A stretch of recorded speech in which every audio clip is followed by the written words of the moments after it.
Hello and welcome back to A Chapter a Day, where a chapter a day keeps ignorance at bay and the imagination at play.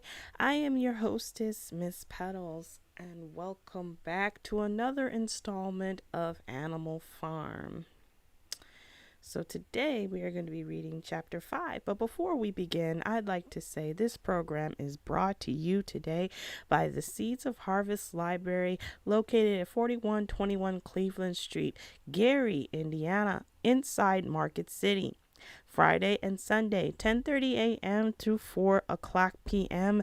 Saturday, 10:30 a.m. through 4:30 p.m. Donations are accepted. They prefer hardcover books only. You can also follow them on Facebook, YouTube, Instagram, Tumblr, and Rumble as well. And if you would like to send donations, please contact the Seeds of Harvest Library at seedsofharvestlibrary@gmail.com. That's seedsofharvestlibrary@gmail.com. Welcome back. Welcome back. Happy Thursday and happy evening. I took a sneak peek now. I'm sorry. I took a sneak peek of our chapter today and it seems pretty good. So I had to take a sneak peek. I'm very interested in what's going to happen to the animals now, since they had two rebellions against the humans, and of course now they're giving out military awards. The animal that unfortunately passed away was in second class. He didn't pass away, he was killed. Got animal second class, and Boxer the horse, and Napoleon, I believe, Snowball, excuse me. Snowball received animal first class. So already we're seeing kind of how these animals are dividing themselves up. And we kind of saw that already in chapter 3.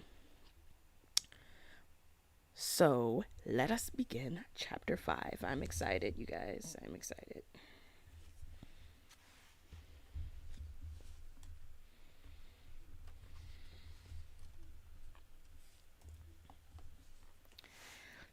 As winter drew on, Molly became more and more troublesome. She was late for work every morning and excused herself by saying she had overslept, and she complained of mysterious pains, although her appetite was excellent. On every kind of pretext, she would run away from work and go to the drinking pool, where she would stand foolishly gazing at her own reflection in the water. But there were always rumors of something more serious.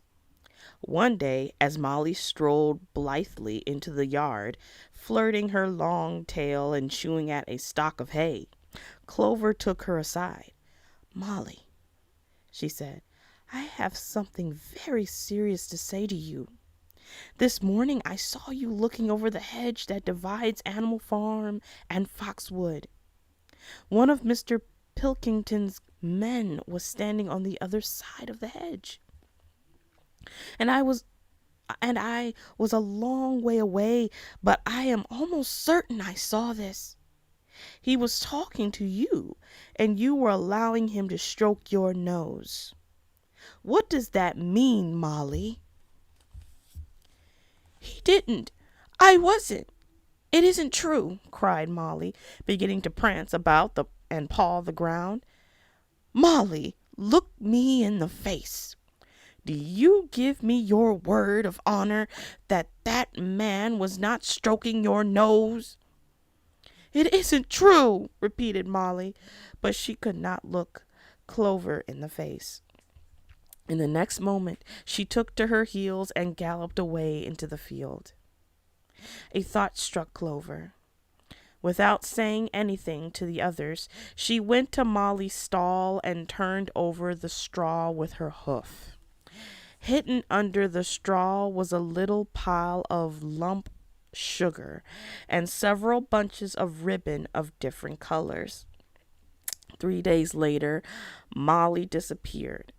For some weeks, nothing was known of her whereabouts.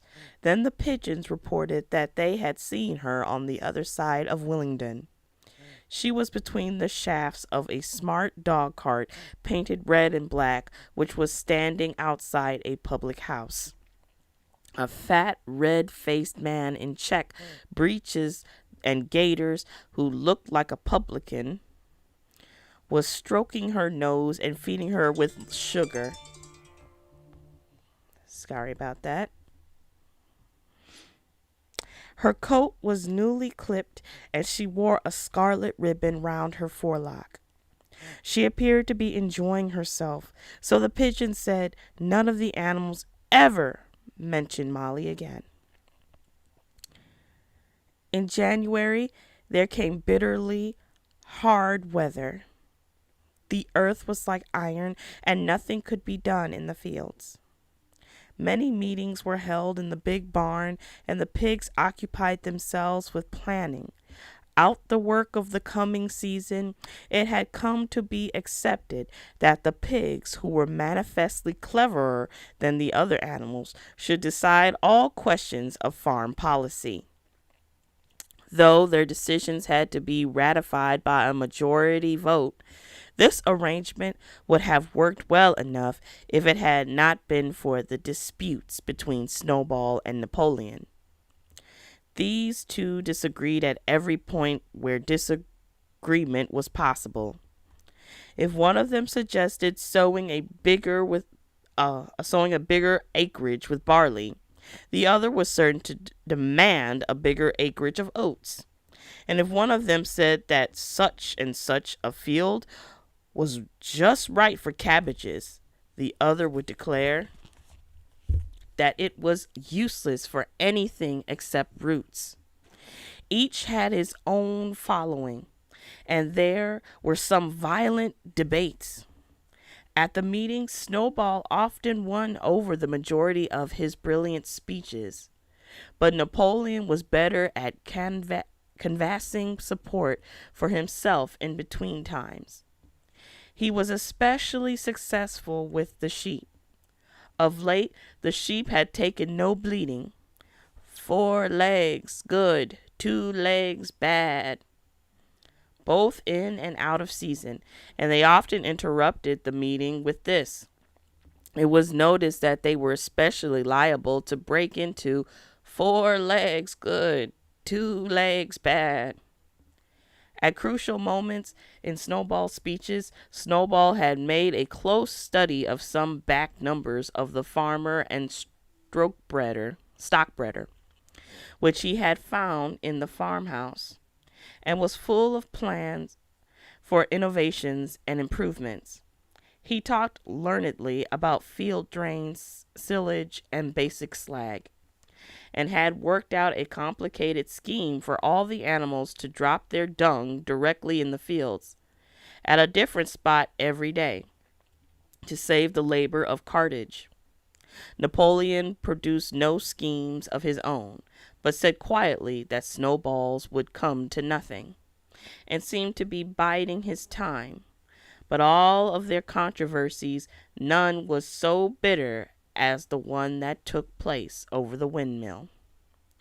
In the long pasture not far from the farm buildings, there was a small knoll which was the highest point on the farm. After surveying the ground, Snowball declared that this was just the place for a windmill, which could be made to operate a dynamo and supply the farm with electrical power. This would light the stalls and warm them in winter, and would also run a circular saw, a chaff cutter, a mangle slicer, and an electric milking machine. The animals had never heard of anything of this kind before, for the farm was an old-fashioned one and had only the most primitive machinery.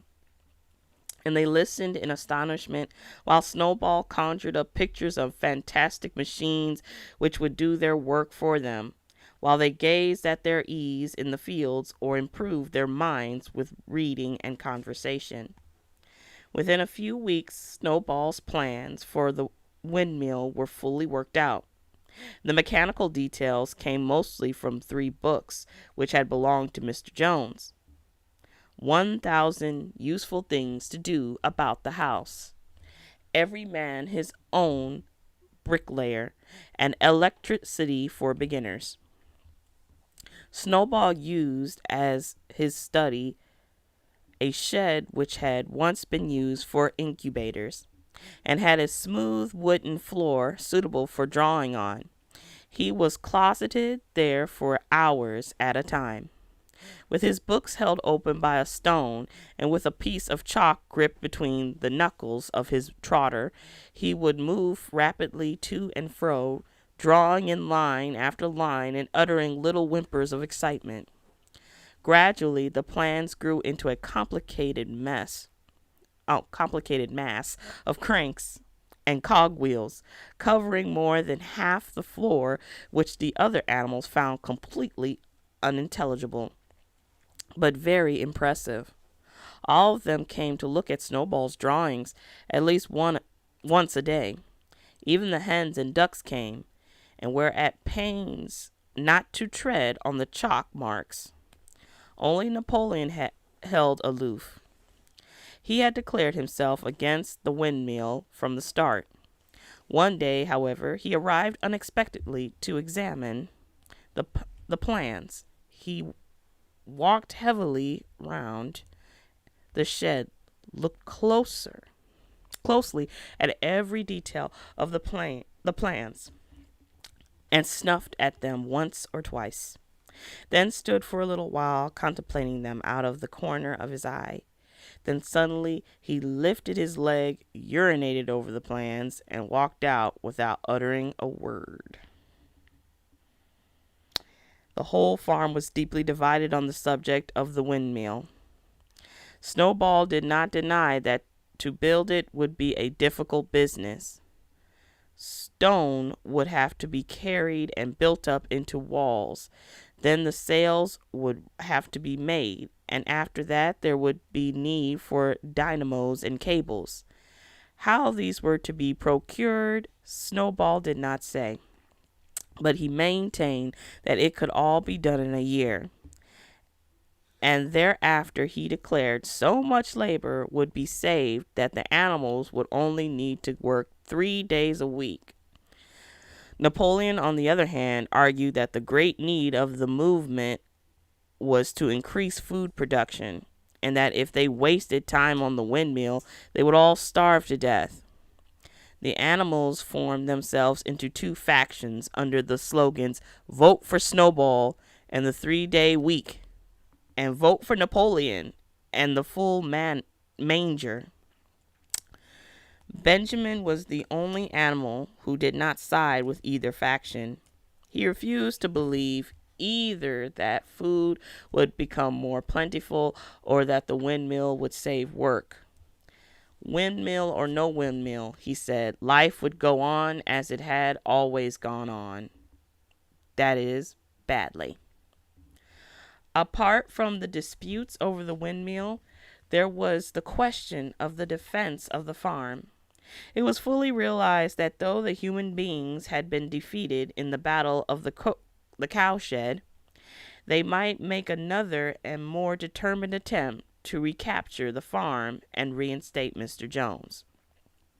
They had all the more reason for doing so because the news of their defeat had spread across the countryside and made the animals on the neighboring farms more restive than ever. As usual, Snowball and Napoleon were in disagreement. According to Napoleon, what the animals must do was to procure firearms and train themselves in the use of them. According to Snowball, they must send out more and more pigeons and stir up rebellion among the animals on the other farms. The one argued that if they could not defend themselves, they were bound to be conquered. The other argued that if rebellions happened everywhere, they would have no need to defend themselves. The animals listened first to Napoleon, then to Snowball, and could not make up their minds which was right. Indeed, they always found themselves in agreement with the one who was speaking at the moment. At last the day came when Snowball's plans were completed. At the meeting on the following Sunday, the question of whether or not to begin work on the windmill was to be put to the vote. When the animals had assembled in the big barn, Snowball stood up and, though occasionally interrupted by bleating from the sheep, set forth his reasons for advocating the building of the windmill. Then Napoleon stood up to reply. He said very quietly that the windmill was nonsense, and that he advised nobody to vote for it, and promptly sat down again. He had spoken for barely 30 seconds, and seemed almost indifferent as to the effect he produced. At this, Snowball sprang to his feet, and shouting down the sheep, who had begun bleating again, broke into a passionate appeal in favor of the windmill. Until now the animals had been about equally divided in their sympathies. But in a moment Snowball's eloquence had carried them away. In glowing sentences he painted a picture of Animal Farm as it might be when sordid labor was lifted from the animals' backs. His imagination had now run far beyond chaff cutters and turnip slicers. Electricity, he said, could operate threshing machines, plows, harrows, rollers, and repairs and binders, besides supplying every stall with its own electric light, hot and cold water, and an electric heater. By the time he had finished speaking, there was no doubt as to which way the vote would go. But just at this moment, Napoleon stood up and, casting a peculiar sidelong look at Snowball, uttered a high-pitched whimper of a kind no one had ever heard him utter before. At this there was a terrible baying sound outside, and 9 enormous dogs, wearing brass-studded collars, came bounding into the barn. They dashed straight for Snowball, who only sprang from his place just in time to escape their snapping jaws. In a moment he was out of the door, and they were after him. Too amazed and frightened to speak, all the animals crowded through the door to watch the chase. Snowball was racing across the long pasture that led to the road.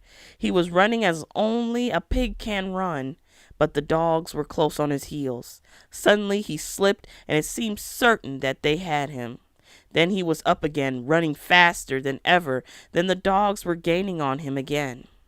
One of them all but closed his jaws on Snowball's tail, but Snowball whisked it free just in time. Then he put on an extra spurt, and with a few inches to spare, slipped through a hole in the hedge and was seen no more. Silent and terrified, the animals crept back into the barn. In a moment the dogs came bounding back. At first no one had been able to imagine where these creatures came from, but the problem was soon solved. They were the puppies whom Napoleon had taken away from their mothers and reared privately. Though not yet full grown, they were huge dogs, and fierce looking as wolves. They kept close to Napoleon.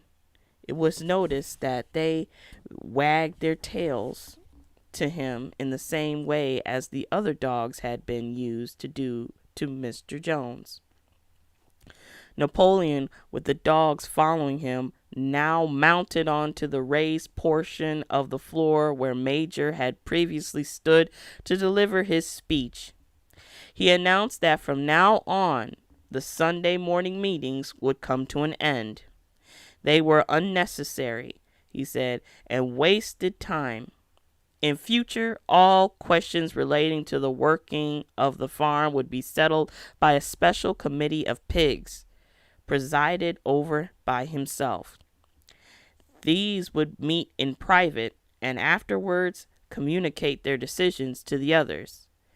The animals would still assemble on Sunday morning to salute the flag, sing Beast of England, and receive their orders for the week. But there would be no more debates.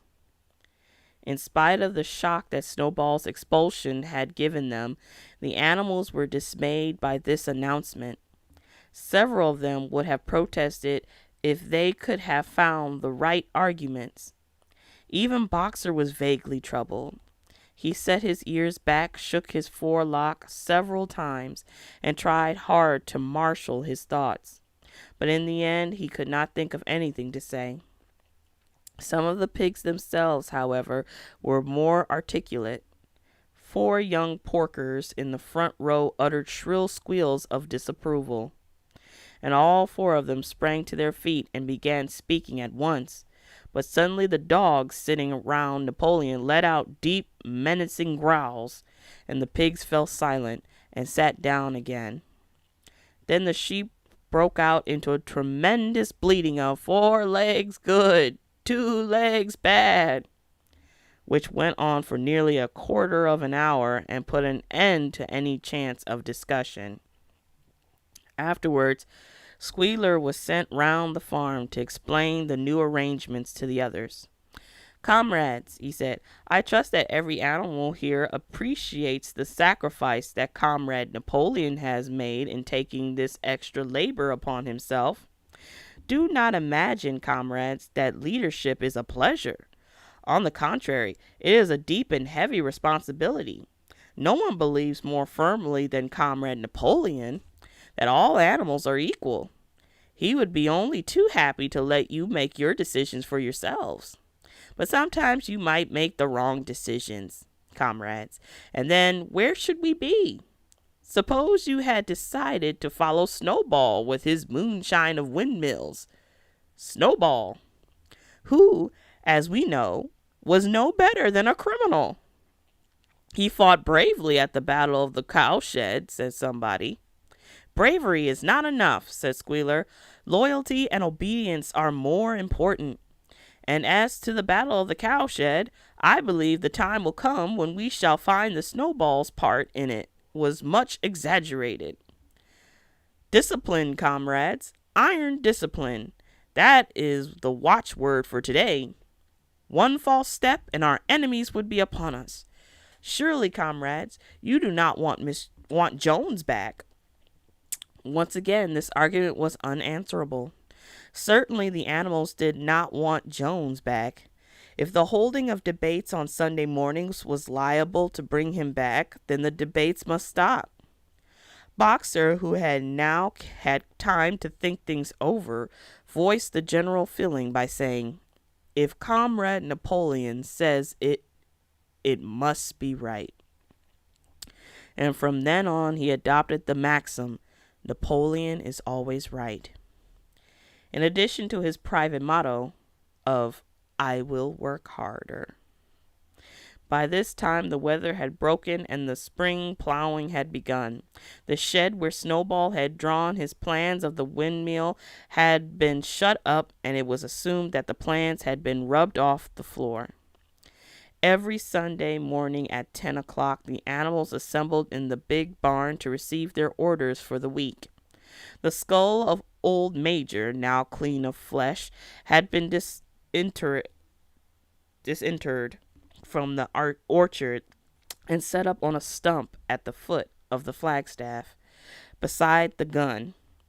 After the hoisting of the flag, the animals were required to file past the skull in a reverent manner before entering the barn. Nowadays, they did not sit all together as they had done in the past. Napoleon, with Squealer and another pig named Minimus, who had a remarkable gift for composing songs and poems, sat on the front of the raised platform, with the 9 young dogs forming a semicircle round them, and the other pigs sitting behind. The rest of the animals sat facing them in the main body of the barn. Napoleon read out the orders for the week in a gruff, solidary style, and after a single singing of Beasts of England, all the animals dispersed. On the third Sunday after Snowball's expulsion, the animals were somewhat surprised to hear Napoleon announce that the windmill was to be built after all. He did not give any reason for having changed his mind, but merely warned the animals that this extra task would mean very hard work. It might even be necessary to reduce their rations. The plans, however, had all been prepared down to the last detail. A special committee of pigs had been at work upon them for the past 3 weeks.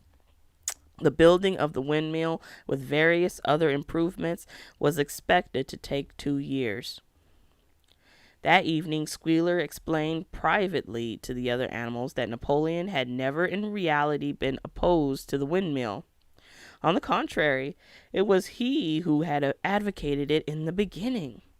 And the plan which Snowball had drawn on the floor of the incubator shed had actually been stolen from among Napoleon's papers. The windmill was, in fact, Napoleon's own creation. Why then, ask somebody, had he spoken so strongly against it?